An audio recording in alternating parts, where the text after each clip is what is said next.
having clarity about what you want to say to people, taking a moment to think, is going to give you a lot more value as well. So if you need to take a beat, take a breath before you respond to somebody, or maybe even just say, all right, give me a minute to think about that. I'll come back to you with an answer.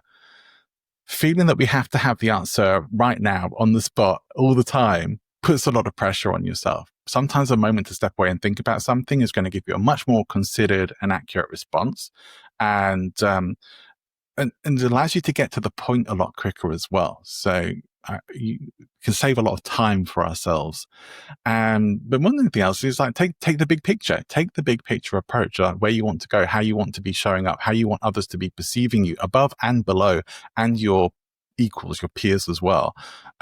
Keep that big picture in mind as much as you can, whilst also working on the detail elements that you have to as well. You're going to be able to see the playing field much more clearly than other people who are just in it. Hello and welcome to this first episode of Christmas Week 2025 here on Leading with Integrity. We have daily episodes this week, starting today when I'm joined by my next guest, keynote and communication coach, podcast host, speaker, former flight attendant. His name is John Ball.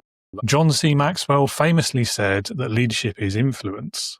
And so today with my guest, John, we're going to be digging into what charisma, persuasion, and influence look like in leadership, why the ethical, moral dimension is so important, where it goes wrong, where it goes right, and how you can be a more persuasive leader without falling into any of the pitfalls, the traps, or falling to the dark side. It's a subject we've covered once or twice before on the podcast, but it's one that really fascinates me, given how many examples there are from history, both good and bad, and maybe even in the present day. We wouldn't have to look too far, but let's not veer into that one. I always try and avoid politics. So there's plenty to learn in this episode, and it is an important issue for leaders, so I hope you'll find it useful. Do listen to the end for links to John's website, how to learn more about him, as well as more information about the Integrity Leaders community.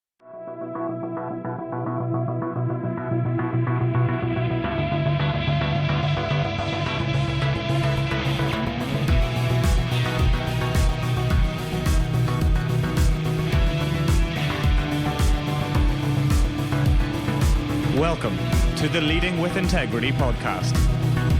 Leadership talk for the modern manager. With your host, David Hatch. John, welcome to Leading with Integrity. Lovely to have you on the show. Great to meet you as well. Well, likewise, David. I appreciate you inviting me on, and I'm looking forward to the conversation. Yeah, me too. And to kick us off, over to you. Tell us a bit about yourself, your career so far, what you do, why you do it. Oh gosh, I'll try and summarize it as best I can, because otherwise this would be the whole episode just describing this. But I left a career in customer service and hospitality to move into professional coaching. And on that journey, I discovered the training was a possibility, a real thing, and that professional speaking was a real thing. And that these were things that really excited me. Growing up, I had no idea you could do those as jobs. And so that was what I ended up moving into. And over time, it's evolved to, I won't tell you through all the boring details, but now it's just evolved into, I mostly work with people, helping them develop their presentations, keynote talks, their stage presence, and being able to deliver with more influence, impact, and authority. Okay, hence the golden microphone on the shelf behind you that listeners probably can't see. Yeah, maybe can't see it. There's a couple of awards there. One is a storytelling competition award as well, which I'm very proud of too. Mm-hmm. Lovely. Yeah. And so what drew you into coaching originally? Like what made that transition happen, if you will? I've always been interested in psychology, but hadn't ever wanted to become a psychologist or a psychiatrist. And coaching seemed to be a little different in that it was so solution focused that really attracted me. I don't want to just spend weeks or months talking about the same problems and diving deeper and stuff. Sometimes that's appropriate for certain people. It just didn't appeal to me. But solution focused things that get people out of where they feel stuck, where they have problems, and moving towards solutions, or at least exploring their options. That was exciting to me. And again, this is one of those things I hadn't realized it was a potential business or career probably until I'd say like early 2000s, like 2000, 2001 is probably when I was introduced to coaching. And that's where I sort of dived in, really. I immersed myself in coaching and personal development. Yeah, so that's interesting, the timing of it, because we were talking before we hit record about your early adoption of the digital nomad lifestyle. Yeah. So it sounds like you're ahead of the times with this as well, because I mean, I guess coaching's been around for a lot longer, but it feels like it only really sort of entered the, I don't know, like global consciousness, if you like, or became the norm, the thing that everyone's talking about in maybe like the last 5 years or so. And I guess COVID had a lot to do with that, maybe. But I honestly only know a handful of people who've been in coaching as long as or longer than I have. And certainly there are people who have. But some of the people who were around then are retired. They've left the industry, and fair play to them. They often had good careers.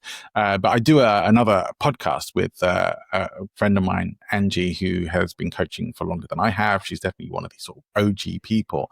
But it was just a fortuitous encounter with somebody I met at work who was working part-time as a coach.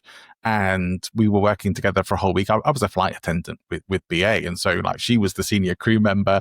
We spent a whole week doing flights and talking about coaching. And I was absolutely hooked.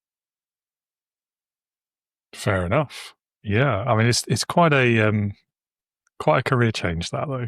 Right? from trolley dolly to life coach. It was a big transition. But I was very fortunate. The one thing you get as a long haul flight attendant, which I was, is a lot of downtime. You get a lot of time where you're recovering from your jet lag and things like that as well. And so that was time I could study. That was time I could practice, take on clients, do my trial client work and get the hours up. And I found a coaching program that I really liked the look of, and it's like home study, but you could go and do the certifications with them. And that was great. So, I mean, I'd say it took me a while to go through and get to the levels of certifications that I wanted to get back then, and then start being able to charge people for coaching. And even then, it wasn't until probably 2009 that I actually full-time made the shift from flight attendant to, wasn't life coach so much back then as business coach. Do you miss the travel? I think I know the answer. I don't miss the jet lag. I can tell you that. Yeah. I do miss the destinations. I miss the people somewhat as well. It was a really fun job. And so I'm super glad that I did it for like 12 years. I enjoyed it and was very, very fortunate. It was a hard job to get into. And so I feel very privileged that I got to do that and have fun. And it also put me in a position where I could train up to leave and do something else, which not everybody who's left that job has had the opportunity to do. So yeah, I have no challenges about that. But yeah, definitely a bit of a strange move. I do know people who left to go into other hospitality or customer service kind of roles, which is fine. And some people have left to do psychology. There's a lot of traffic between nursing and policing with the airline industry as well, with flight attendants, weirdly. I didn't want to do either of those. I'm not good in those situations. So yeah, this is the path that I took. But it definitely required a bit of an identity shift to get out of thinking of myself as a flight attendant and start thinking of myself as a business owner, as a coach, as a speaker. It was a hard shift to make. Yeah, and I think you probably got out at the right time as well. Just trying to think back to there's some pretty unpleasant industrial actions going on. Not that long around after. the time that I left. Around the time that I left, there was industrial action going on. Yeah. So and that was one of the reasons why they were offering redundancy, and I had to, if it's interesting, but I had to make that decision as to whether I was going to leave when I felt ready to, and potentially leave with nothing, or take a package which they were offering. And like leave, start doing maybe before I felt completely ready, but just start doing it, have a bit of a financial buffer to allow me to do that, and also some of the perks that I got to keep for a couple of years after I left as well. And I thought, well, let's do that. And it was tough. It was a tough couple of years transitioning out of that. I won't deny, because I don't know how well you remember 2009, but there was a bit of a financial crisis going on as well. It was not the best time to be starting up your own business. Yes, I remember it well. It was about the time I was looking for a job. Right. So I'm sure you have some really happy memories of that particular time. Yeah. I mean, it took me a year. So yeah, that was, thankfully I had a place to live and very generous parents, but yeah. Well, if I'd been in a position of looking for a job, things might have been a little different, but I was actually setting up a business, and I pretty much didn't have a clue at what I was doing as a business owner. And that didn't help either. Yeah. I don't think you're alone in that, though. I don't know. I don't want to generalize, but I feel like most of us, particularly like the solopreneur sort of people, we mostly figure it out as we go. Like, we don't really know what we're doing until we do it. Right. Yeah. No, 100%. I think that's the true in the majority of cases. And I do feel now, looking back, that had I looked for a mentor, someone who could help me progress that journey, who had clarity about the right things, the right kind of actions to be taking, that would have been a much smoother transition. But I tried to do it all by myself. Not very well. Yeah. Same. Lesson learned, definitely. Yeah. Painful lessons, but learned well. Yeah, indeed. So let's talk a bit more about what you do now. As interesting as all of that is, because it is, and I could talk about that for a lot longer, I'm sure. Oh yeah, me too. But maybe your listener doesn't really want to hear all the gory details there. Yeah, possibly. I think that I like to think they're used to my rambling tangents by now, but you never know, do you? So, I mean, there's three words, three concepts that are probably worth digging into a little bit, both from the perspective of your work and from the perspective of leadership and what the podcast is about as well. Sure. So I guess those are influence, persuasion, and charisma. Now, charisma has come up before quite a lot. Influence, I think, is, it's pretty intertwined with leadership, let's say. Persuasion, likewise. There are ways of doing these things that are good, and there are ways of doing these things that are bad. So from the influence and persuasion side of things in particular, I mean, there's some big examples of it going off the rails really horribly. We could go to history, we could maybe avoid current events. That's probably for our own sanity. But I mean, what are the tools around these things, and how are they ethical, and how do you avoid them being misused, and so on? Well, it's always interesting to talk about the ethics of tools of influence and persuasion. And the master of influence and persuasion is generally considered to be Robert Cialdini, who wrote a very masterful work on the psychology of persuasion, and covers really 7 key areas of influence. So I'm not going to dive too much into them now, but even there, he talks in more recent versions of his book about the ethics of influence, because it has come up so much since he first wrote the book.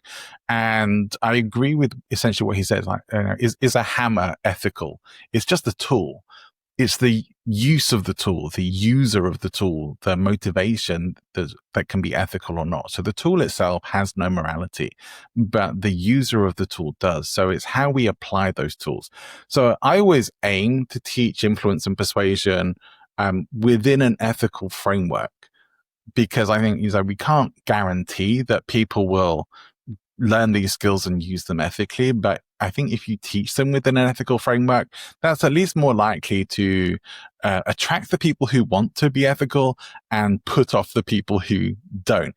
And in reality, the people who tend to misuse influence and persuasion skills usually fall into what they call the dark triad personality types: the narcissists, the psychopaths, the sociopaths, the people who don't really have empathy for other people and are more concerned about themselves and what they can get out of everything, and don't really care about the emotions or reactions of other people. And they tend to learn or pick up on these traits or skills more naturally anyway, because of that personality type.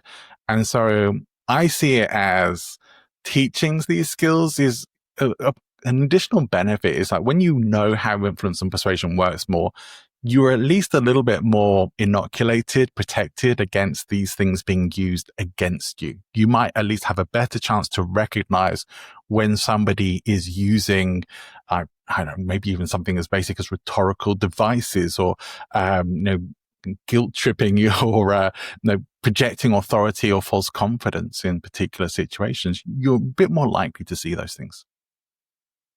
Yeah, that's true, isn't it? And it's one of these reasons why I've been known to complain about the loss of critical thought in society, because I feel like a lot of these things, particularly the social media side of it, I don't want to go down the rabbit hole again, but Sure. You know where I'm coming from, I think. I know, I'm firmly in that club with you, yeah. But yeah, that's it, isn't it? It's like there's that, maybe it's a symptom of like the internet age and AI as well, and like the ease of availability of information. Like we become intellectually lazy. We don't think about how these things were arrived at as much as we used to. We don't think about the process of doing things so much or finding answers. We just think, if I want the instant answer now, type it into whatever branded search engine you prefer, and a result comes up and you've got your answer. You don't have to necessarily think about that research or like the sources or the potential biases or anything like that. But interestingly enough, and I don't know if you have come across this before, but I consider critical thinking skills to be closely related and super important in understanding influence and persuasion as well. And so I think it's much easier to have both of them come together, or to have understanding in both of those areas, because there's so much conscious awareness needed to be able to pick up on things, or to even to apply these things and how they work, because they are the things that you tend to otherwise think is invisible influence. And when you actually have some awareness around this, it's not so much invisible. And sometimes just applying conscious awareness and critical thinking into a situation already puts you in a more protected, higher level position. And so I do think it's super important to develop those critical reasoning skills. And sometimes people who, when they're developing their critical thinking skills, end up getting a little, belligerent, a little angry about, want other people who don't. But I think for me at least, part of the reason for that is we've all spent so long before that being duped, being fooled. And I think that maybe is a righteous indignation that a lot of us have when we do have that wake-up call of like, not going to stand for that anymore. It's hard to fight against it because it's so common. It's like a wave of ignorance out there. But the angry bit does die off. And then you can just live your life applying your critical thinking skills. That's my take anyway. Yeah, I think you're probably right. We all have hit that moment of realization, don't we? I don't know. I try to look at it now as the kind of, there's no sense stressing about what you can't control sort of thing, which feels like a cop out sometimes, but also like, you've got to live your life. This is the thing. Like, you can have all this awareness, but you've still got to live in the world. And I don't think it's a fun life if you're angry or upset or having to rally against everything all the time. I think you do need to enjoy your life as well. Absolutely.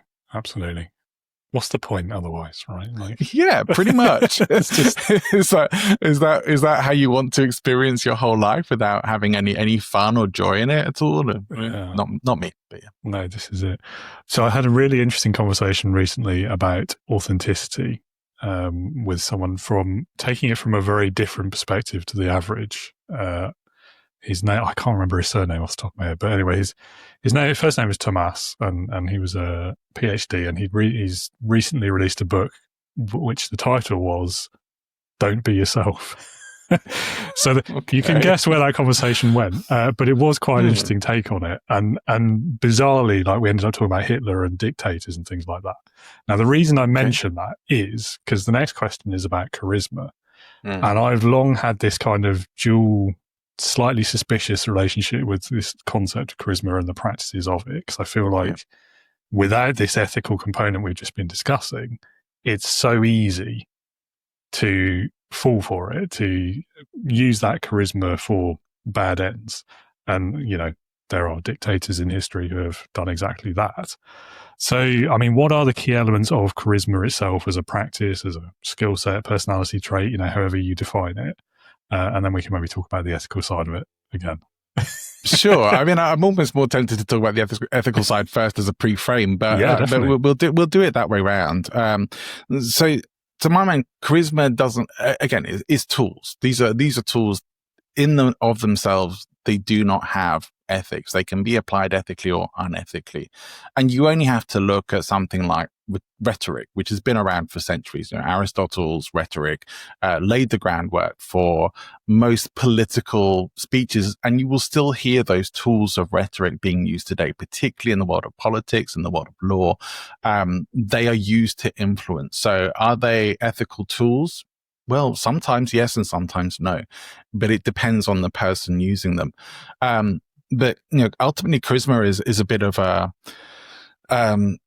challenging one, because I think there's always this element where we think we should be able to just coldly look at the facts of a situation and make our decisions and judgments based on that. But as human beings, we make our decisions with our emotions, not really always based on facts. So I'm not saying facts aren't relevant. They are part of the decision-making process, but without the emotional elements of it, we actually find it very hard to make decisions. We are more likely to be led by our emotions than our logic.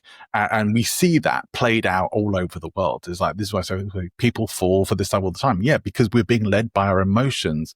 And charisma is really about having the ability to lead people on that emotional journey and to take them where you want to go. So in the biggest overview, that is what charisma is, in my opinion. So I maybe would take it, separated a little bit from what we might call charm, which is where people, in my opinion, charm is where people are using it very strategically, very manipulatively, to win people over for their own ends. The con artist, for example, the person who's gaslighting someone else, or the cult leader, or the person, the abuser in an abusive relationship, which is like the one person cult sometimes. But these are examples of charm often being used to win people over or win them back when they start to question and challenge. Charisma is a little different, because as a speaker, a presenter, or anyone with a message, hopefully you want to have a positive impact on the people who you want to deliver your message to and deliver positive change. If you are only delivering facts and delivering them very factually and dryly, no one is going to be listening for more than maybe 30 seconds. People will tune out, because that's just how we are. We have to have some emotion in that. We have to feel a connection, a relationship with the person who's talking. And so the level of confidence, the stagecraft, the sophistry, if you like, the presence of that person, the character will come through, their authority. These are all things that are going to impact how much you are going to listen to them and pay attention to what they say. But if something is, a whole presentation, like a keynote talk, is delivered pretty much on one emotional level and a sort of dreary presentation of facts and making the case, it's going to be very hard to get through all of that and to really get value out of it. We still need the emotional journey. And that's where, for me, that's where charisma comes in. We have to have, and we could reframe it or rephrase it as being stage energy or presence and on the stage of relationship and emotional connection with the audience. These are all things that are important. But that's, to me, what it comes down to. Yeah, I find it really interesting in the leadership context, obviously, because I love talking about leadership and I will tie anything back to it any way I can.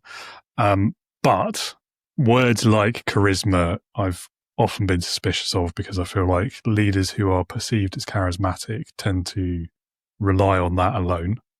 Yeah. And very quickly run out of substance, to be honest. But I also find it quite interesting, words like charming and presence. Like, we hear presence a lot in the leadership conversation. Yeah. And I think what it really boils down to is what you've just said. It's whether people are going to listen to them. Yeah. Yeah, no, I was had this is kind of a bit of a shock to the system the other day, but I was listening to part of a conversation between Adam Grant and Brené Brown, and they were talking about charisma, and they were talking about executive presence, and this ostensibly they were saying that these are things that are ultimately used to discriminate against women and against introverts. And I think certainly in business they have been used to do that. Like, oh, you don't have enough executive presence. You know, that people have heard that. People have had that said to them in business situations. And so, yeah, I think it can be used for that. But to me, presence is much more about being in the moment, being fully there, not being sort of focused in the past or focused on the future, but just actually being there and being present, and then having the ability to be agile in those situations as well, and to think on your feet and to respond authentically. So again, we're kind of going into, we can call what might be slightly different things, get pulled under the same name, and it becomes a little confusing as to, well, what do you actually mean by that? And we have to define what we mean by that. It's like I could say the word holiday or vacation. You have a very different mental picture in your head to what a vacation or holiday looks like than I do. So we do have to sometimes define our terms as to what what things mean, to have that clarity of, well, what are you actually saying? So context becomes super important. 100%. Yeah, I think presence maybe is one of those words that I don't know if it's always had that dual meaning, or if it's just been kind of hijacked a little bit by the management speak buzzword culture. But you're right, like there's presence in inverted commas, and then there's to be present, as in you're there. Yeah, I think it tends to be associated with gravitas in the business world, right? Your presence, as what's your impact, what's the air of authority that you're giving us or not giving us. We're looking for your gravitas. How seriously should we be taking you? But to me, presence is there's a great writer and speaker in this area who's done a lot of research, Vanessa Van Edwards. Love her work. And she talks about, like, the key elements of this really are about demonstrating warmth and competence. If you can demonstrate an energy and air of warmth and competence, that's the presence we're looking for. That's the relational connection that your audience really needs. And to me, that's what is really going to give you the biggest bang for your buck. But in a business or professional setting, we may not call that your executive presence, because it doesn't necessarily relate to your gravitas as how important we see you as being, or how much of how much we are maybe admiring you or looking up to you, or whatever it is we're considering that to be. Yeah, I like that. And I have to say, I do agree with Adam Grant and Brené Brown on that as well. It's one of those things, it's a little bit like leadership, I guess, where everyone has their own sort of understanding, or holiday vacation in your example. Everyone has their own sort of understanding of what it is and what it means, but it can also be used as a bit of a blunt instrument to discriminate, to maybe not even discriminate, just an individual that you don't particularly want to have that job for whatever reason. It's kind of like that idea of fit in hiring, isn't it? Your culture fit. Yeah, like it's so ethereal. It's usually just the excuse because they don't want to say the real reason. Like, right, and sometimes charisma is used more for people who are, people do consider charisma to be more associated with extroversion, and so extroverts are being often preferred in workplaces, particularly by other extroverts. And so, it ends up becoming that the introverts or more introverted people end up being passed over or discriminated against. Even in the workplace, they will get ignored in meetings by people who, the extroverts who are leading the meetings will focus on the extroverts who can't wait to speak up. And, if you haven't spoken up in that time, maybe you haven't got something to say, so we'll move on. Definitely easy to be discriminated against it. And it's horrible. It should be counted, but it's not the fault of charisma itself. Yeah, and I mean, the flip side of it, like if the decision maker in that scenario is the introvert, then they're probably going to discriminate against the extroverts. So, it goes both ways. It could be. Yeah, it could well be that. But here's what I'll say. The vast majority of professional speakers that I've ever met have been introverts. Mostly. Some of the exceptional, inspirational, motivational speakers, definitely more on the extrovert side. It helps. But the majority of professional, especially expert speakers, are more introverted. And yet they're still amazing speakers. They can still really connect with an audience. They've learned the skills to do that because they know that if they get up and they're kind of like in their inner voice and they're talking like they might do at home or just being a bit too quiet, the audience is going to switch off. You do have to learn the skills of engagement, the tools of rhetoric, the things that are going to allow you to engage and really get your message over to an audience. And introverts can still do that. This does not discriminate against introverts, but it does push in any situation. There are times where I'm more naturally introverted myself.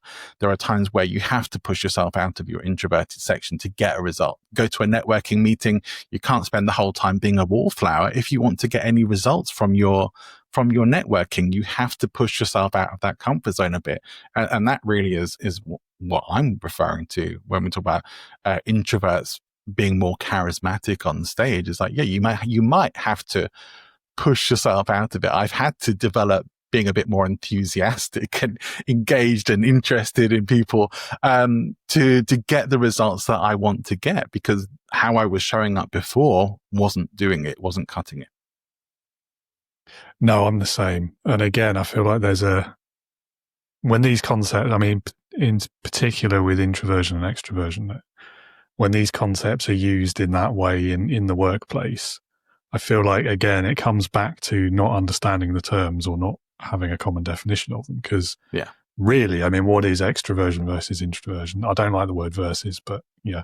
There are plenty of people who don't even believe in the categories of introvert or extrovert. This is it. No, I feel like it's a scale, definitely. And I think we can even during our lives move along or up and down that scale.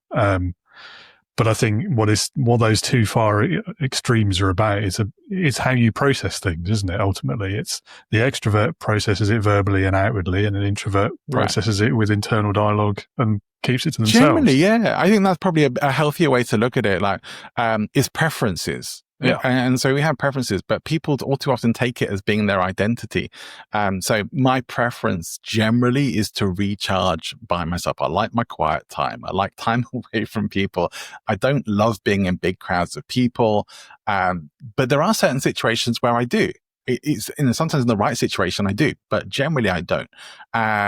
Some people do re-energize themselves more in a crowd with other people. It's like, there are times when that can happen for me, but mostly it's my quiet time, a bit of rest, relaxation, peace, love tranquility, especially the older I get. But that doesn't define who I am. It's not my identity. And all too often people say, oh no, I couldn't do that. I'm an introvert. One of the worst I hear, I don't know if you've ever come across these sort of learning styles. Have you ever heard of learning styles before? To me, it's, can I say a naughty word? Yeah, if you like. To me, it's bullshit. Yeah, we like that word. Yeah. Okay. And here's why. Because it's still all about preferences. You may have a preference to being a little more visual or a little more auditory. But when you hear people saying, oh no, I don't listen to podcasts because I'm a visual learner, I call bullshit. It's like, are you hearing what I'm saying right now? Well, you are not purely visual. You're not purely auditory. You're not purely kinesthetic. Well, none of us are just one thing, but we have our preferences. So when we get these answers of people like just saying, it becomes an excuse. It becomes an excuse not to try because you have bought into this as being your identity. One of the main reasons why I don't like or use personality tests is because people try to solidify, this is my identity, this is who I am. Who you are different today than who you were yesterday or who you were last week. You are changing and evolving all the time. And if you weren't, you must be frozen in time because we are all changing all the time. Yeah, I do agree with you. And I think I used to absolutely detest those personality tests because you're right. Like, they're either used to define your identity or they're used by others to put you in a box in the same way as introvert or extrovert can be in like promotion or hiring conversations. Yeah. And you end up being like, you just get stuck. Your career stagnates because people view you as in that box. And as you can imagine, on the podcast, I talk to a lot of coaches who have a very particular specific view or a preference about a particular test or approach. 100%, yeah. And I think you can tell the difference between the really great coaches and the ones who are just kind of like hanging their practice on that test, whatever it is. Because the great ones are the ones who say, but this is just a snapshot for right now of where you are Right. and what your preferences are. It could be different tomorrow. Don't use it to define yourself. Just use it to learn about where you are right now. Yeah. And I think 100%. and in that context, they can be quite useful learning tools. If it gives you a valuable insight into a strength or a weakness or something that's going on for you right now that you can adjust or maybe want to focus on, great. But yeah, it absolutely does not define who you are. Exactly.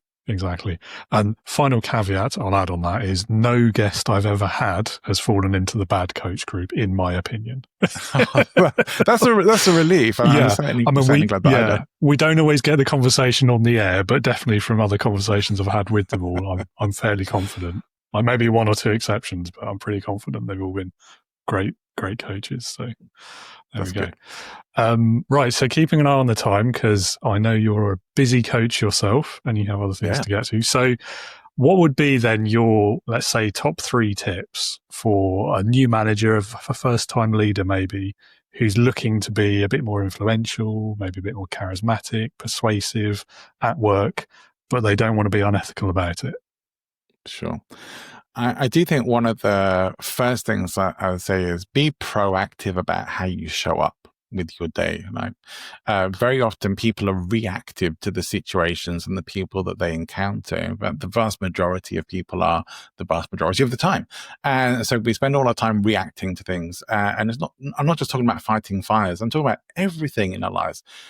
Either we are in control of what we're putting out into the world, or the world is controlling that for us, whether that's the horrible thing we just watched on the news, or the person who cut us up in traffic, or the attendant who was rude to you, or the coffee server who ignored you, or whatever it is. Things that can really wind you up, grind your gears and all that. It's like they can completely ruin your day if you let them. And if you are not consciously deciding how you are going to react in those situations, you're going to end up passing that on to other people, but moving that energy down the line. And your energy, your emotional state is being controlled by the world around you rather than you. So whilst this is a hard thing to do intentionally 100% of the time, and I don't think any of us ever achieve that, showing up with more intentionality of, here's how I choose to respond in these situations. Here's how I want to be showing up with people I work with. Here's how I want people to feel when we've had a conversation. You are going to have a much better chance of showing up as somebody who is not just reactive in situations and not just falling into automatic habits and ways of thinking. You're going to give yourself a lot more options and possibilities. And that's always valuable for you. As a leader, that's I think one of the strongest things you can do is take control of how you're showing up and interacting and being seen and felt and on a daily basis with the people that you interact with. Super powerful. I would probably also add this, that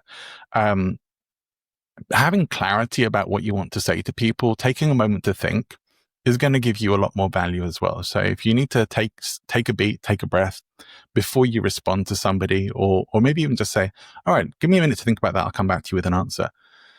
Feeling that we have to have the answer right now on the spot all the time puts a lot of pressure on yourself. Sometimes a moment to step away and think about something is going to give you a much more considered and accurate response.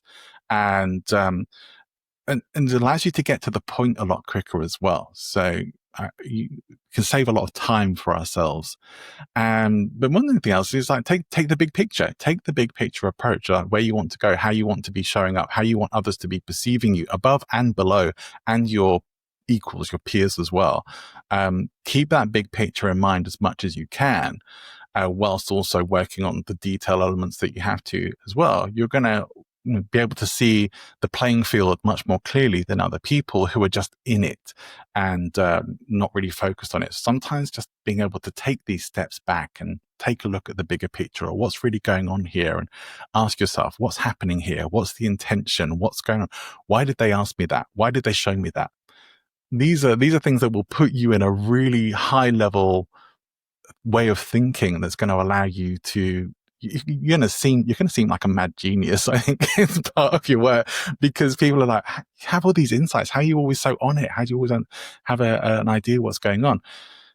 Have you ever watched a film with a critical mind in terms of, why are we seeing that? Why are we hearing this music? Why is the staccato violins playing?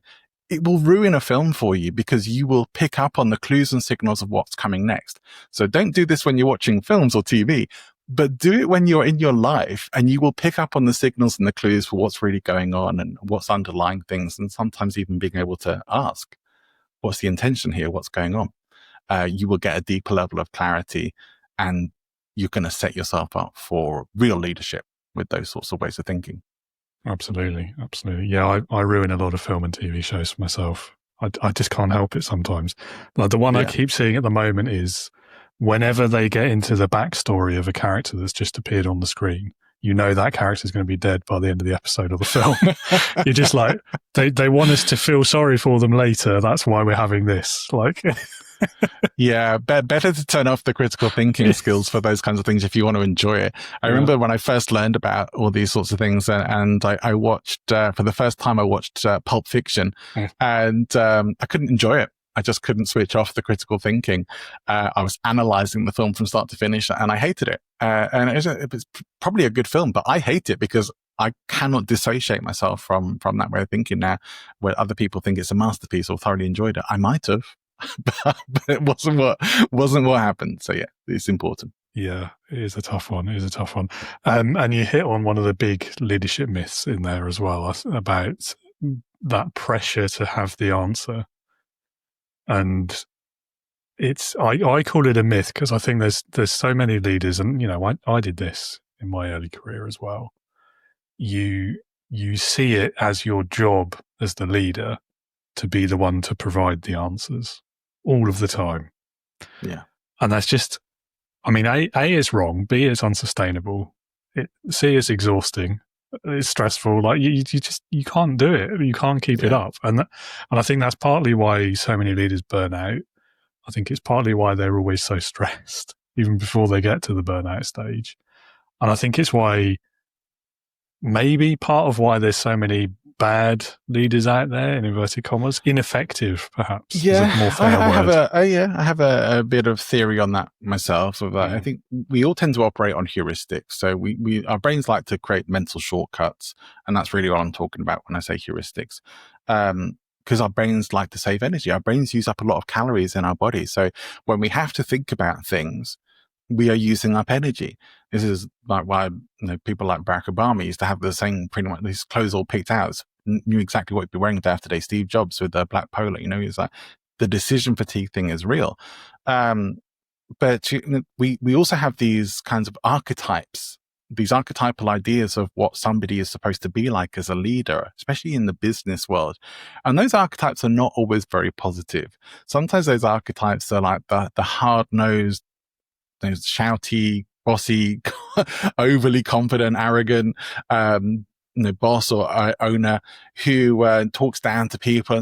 These are very common archetypes that people then think that the mental heuristics say, this is what you're supposed to be like when you're a leader. And so you end up trying to be like that. It's probably out of character for a lot of people as well, unless you are actually like that, in which case I don't think you are a good leader. Think about for yourself, what is your archetype, your archetypal image in your mind of what is like the ultimate idea of a leader in business or a leader in general, and you will have a good sense of what you are going to default to in your leadership decisions, or what you're going to be ultimately striving to. Is that something you do want to be striving to, or do you maybe need to change your archetypal reference to something a bit more positive? Yeah, I like that. Another word that popped into my mind, like we've been talking about dual meanings of words and not having common definitions. So a word in this context that sticks out to me is decisive. Are you a decisive leader? Right. And I feel like that word, like what's decisive? It's ability to make decisions, right? In the business world, that's usually extended to ability to make decisions quickly, which then becomes, I need to decide quickly. It doesn't matter the quality of the decision. It doesn't matter if I'm right or wrong. I'm the leader, so what I say is right. I will pick one of these two options without really thinking about the impacts of either one of them. And it's, I mean, again, it's variations on a theme, I suppose, isn't it? But it's one of my great big frustrations with the average leader. Let's put it that way.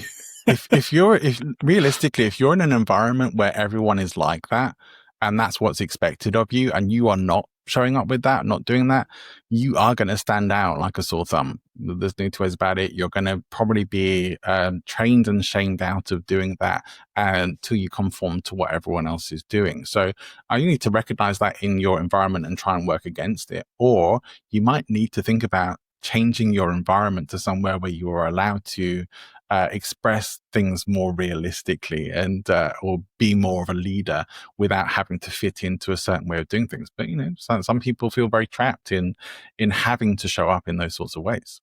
Absolutely, yeah. I mean, it's culture is everything, isn't it? The context where you're working and all of that. I mean, we could do a whole episode just about that one issue, I think. For sure. So sadly, let's move on. So eyes on the time again. A couple of questions before we bring it to a close. No worries. I think we've covered quite a lot about leadership lessons and common mistakes made and anything like that. So I would be curious to know the answer. Like, what's been your best experience, or what's the best memory you have of being led? I think I have a lot. I mean, I was very, very fortunate in my years with British Airways. You probably have some understanding that you're never really working with the same people for very long. And so you'll see lots of examples of good leadership and lots of examples of bad leadership. And thankfully, I saw more examples of good leadership than not.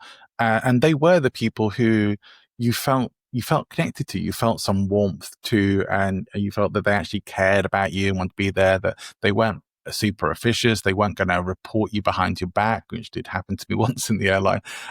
These sorts of things are the people who are, lead with there are people who lead with more the carrot than the stick, and saw both of those. I saw plenty of examples of good leadership for people who recognize that part of it is being part of the team, but being the person who's at the top of the team, taking the responsibility, standing up for people, knowing that your team can feel like you've got their back. Like in a example of a passenger situation, someone was causing trouble or someone's complaining about you, and the leadership have got your back. You didn't always have that, but when you did, it was great. And so I think I saw a lot of very good examples of solid leadership from many people in the airline industry, as well as lots of examples of how not to do it as well. So it's hard to pinpoint one, but that was certainly a favorite of mine. I did feel that, with with one organization I've worked with for a number of years, to talk about the authenticity thing, I'd kind of been headhunted by this guy called T. Harv Eker. Some people will know who he is, some people might not. He's kind of semi-retired from the industry. But I was working for another company before them that was pretty unreliable, and the guy at the top of the company was, let's just say, had some issues going on, some instability, and things were unraveling there. And so I felt it hard to sometimes trust the people who were at the top from that experience. And then came up with someone like Harv, who was like very much the same guy on stage, off stage. You knew where you stood with him, very clear values, and lived them, walked his talk. And that's leadership that I can respect. That's leadership where you know where you are, you know why these values are there, you know you're going to be talked to with respect, and you know that you can rely on what's going to happen. We can predict the future more when we know who people are and how they're pretty much going to react and respond in every situation. It's good leadership. Absolutely. Yeah. I think, authenticity gets a mixed reputation these days, doesn't it? But I think when it's done well, it is exactly that. It's walking the talk. It's actions and words, and it's all lined up. Yeah. Yeah. If we could find another word that would be as effective, it would be great. But we're kind of stuck with it, that it has the good associations and the bad associations. Yeah. Yeah. Yeah. I'm not even sure about be yourself, because, there's limits, aren't there? Anyways. Bad idea. Don't do that. Be yourself to a point. No one needs to know what you had for dinner or what you did to last a point. Night, it's these curated versions of what we put out into the world. I think we have to do that. We have to be at least a little careful about what we put out there, intentional, about that as well. But we need to share enough that people can connect with us, but not so much that people feel like they know all of our dirty laundry and can see the skeletons rattling around in our closets, kind of thing. Yeah, or they're getting stuff that they have no interest in thrown in their face. Like, yeah, that too. I didn't ask. Yeah. Anyway, one final question. This one's the mandatory question, I'm afraid. Everyone has to answer this because it's my favourite one. Leadership heroes. So if you had to pick one person, but it could be anyone, like alive or dead, past or present, real or fictitious, but someone who you would say perfectly embodies leadership, who would that be for you and why? I'm not sure that there's ever a perfect embodiment of leadership, but probably one of my favorite, and I think you would have heard it before, but I'd be surprised if not, would be Marcus Aurelius. I look at the sort of servant king, the emperor, leader, servant, that had all these great ideas about. He understood people. He understood how life works. He kept it real, if you like, and leadership didn't go to his head. He tried to keep an even head about things and be realistic about what the day was approaching. And thanks to his writings, which I don't think he ever intended for them to be read by other people, but things like the meditations, it allows us to have these insights into how somebody who was possibly one of the greatest leaders who ever lived approached leadership, how he thought about people, how he recognized that you couldn't just lay in bed and pull the sheets over his head. It's like there was work to be done. There was a mission in life.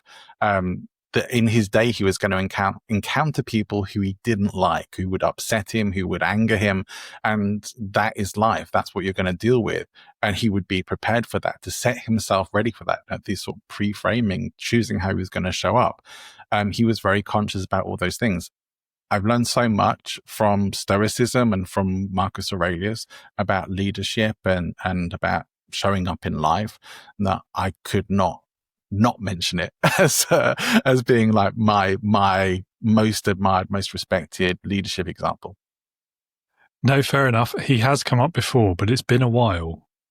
Yeah, it's probably been over a year, actually, I think, since the last time off the top of my head. But yeah, I mean, he's a great example.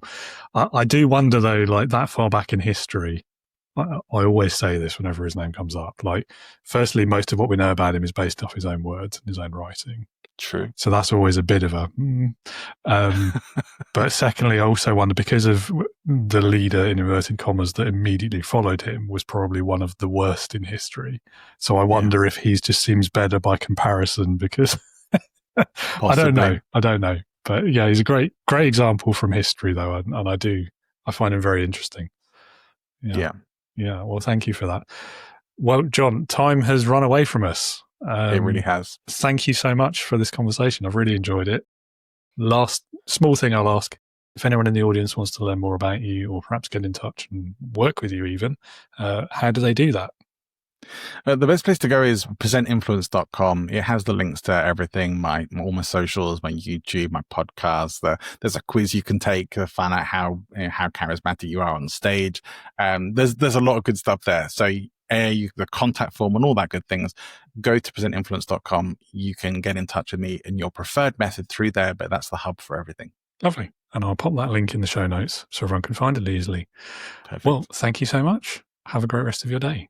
Thank you, David. I've enjoyed this conversation. Likewise.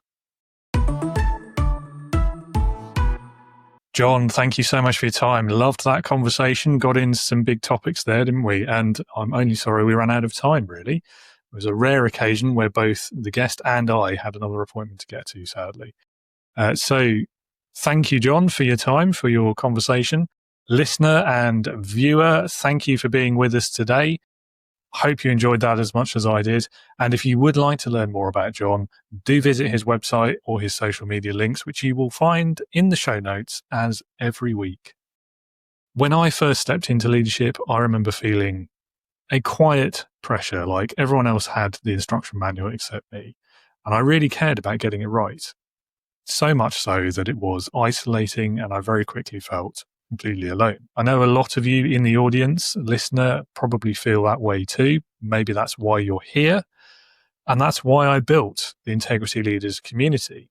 It's there to make sure that no leader No new leader ever has to navigate that fear, that doubt, or that isolation by themselves. Inside the community, you will find real conversations, other leaders, people who genuinely want you to succeed and are there to share their knowledge and experiences with you, not just as a leader, but as a human being too.